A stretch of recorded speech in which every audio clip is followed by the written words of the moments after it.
বলছেন আসসালাম শাইখ ওয়ালিম সালাতুল্লাহ, সকল ইয়াহুদি নাসারা কি কাফের? মুসা ও আলাইহিসসালাম ও ঈসা আলাইহিসসালামের প্রকৃত অনুসারী যারা ছিলেন তাদের বিষয়ে কি আকীদা রাখা উচিত?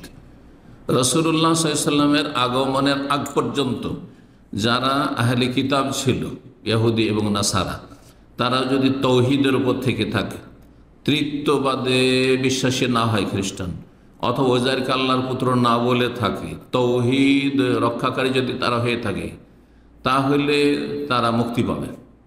কারণ তখনকার যুগে মুসা আলাইহিস সালাম, ঈসা আলাইহিস সালামের দিন ইসলাম ছিল। কিন্তু নবী সাল্লাল্লাহু আলাইহি ওয়াসাল্লামের আগমনের সাথে সাথেই সমস্ত আগের দিনগুলিকেই মনসুখ, রহিত করে দেওয়া হয়েছে। সুতরাং মুসা আলাইহিস সালামের দিন রহিতকৃত রাসূলুল্লাহ রিসালাত দ্বারা, সারা বিশ্বব্যাপী রিসালাত, ওমা আরসালনাকা ইল্লা রাহমাতান লিল আলামিন, বিশ্বজাহানের জন্য রহমত করে পাঠিয়েছি, রাসূল করে পাঠিয়েছি। ওমা আরসালনাকা ইল্লা কাফাতান, সমস্ত মানুষের জন্য পাঠিয়েছি। তারপর ইন্নী রাসূলুল্লাহি আলাইকুম জামিআন, সমস্ত মানব জাতির জন্য তোমাকে রাসূল করে পাঠিয়েছি। নবী সাল্লাল্লাহু আলাইহি ওয়াসাল্লাম বলেছে বয়স্ত আল আহমার ওয়াল আসওয়াদ, লাল সাদা, সাদা কালো সবার জন্য প্রেরিত, সারা বিশ্বের সমস্ত মানুষের জন্য। সুতরাং নবী সাল্লাল্লাহু আলাইহি ওয়াসাল্লাম আগমনের পরে কেউ যদি নিজে তৌহিদের ওপরও থাকে, ধরেন তৌহিদের উপর প্রথম কথা নাই ইহুদি খ্রিস্টান কেউ, আল্লাহর একত্ব তাদের মধ্যে নেই। কোরআনে কারিমে আল্লাহ বলেছেন ওয়াকালাত ইয়াহুদ উযাইর ইবনুল্লাহ ওয়াকালাতিন নাস আল মাসীহ ইবনুল্লাহ, ইহুদিরা বলতো যে উযাইর আল্লাহর পুত্র, আর খ্রিস্টানরা বলতো যে ঈসা আলাইহিস সালাম আল্লাহর পুত্র, আল মাসীহ আল্লাহর পুত্র। তো এই আল্লাহর পুত্র সাব্যস্ত করে তো শিরক, কুফর, বড় শিরক, বড় কুফর। সুতরাং এই আকীদাতে মুশরিক। আর এই তৌহিদের ওপর কেউ নেই প্রথম কথা। যদি তৌহিদের ওপর থাকে তো রিসালাত লা ইলাহা ইল্লাল্লাহ যদি ঠিক থাকে, আর মুহাম্মদুর রাসূলুল্লাহর কেউ সাক্ষ্য প্রদান না করে, বিশ্বাস না করে, বাস্তবায়ন না করে, সে কাফের, সে চিরস্থায়ী জাহান্নামী।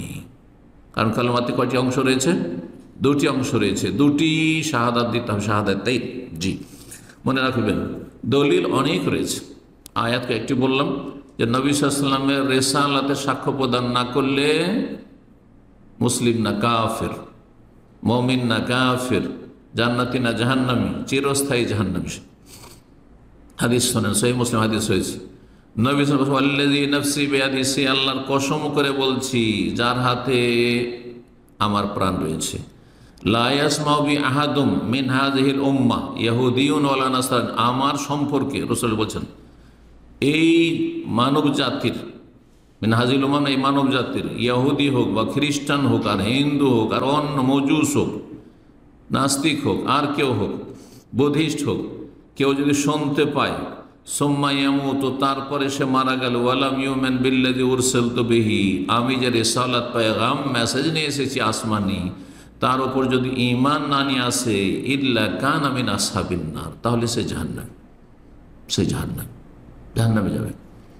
রাসূলুল্লাহ সাল্লাল্লাহু আলাইহি ওয়াসাল্লাম ওমর রাদিয়াল্লাহু তাআলার হাতে তাওরাতের একটা অংশ দেখেছিলেন, আর এত রাগান্বিত হলেন, চেহারা মোবারক লাল হয়ে গেল, বললেন আমুতাহবিকুন ইয়া ওমর, ওমর কি এখন কি উদ্ভ্রান্ত হয়ে ঘুরে বেড়াচ্ছ নাকি? উদ্ভ্রান্ত হয়ে দিশেহারা ইসলাম থেকে রয়েছ নাকি? এখন ইসলামের দিশে পাওনি, জান্নাতের রাস্তা পাওনি?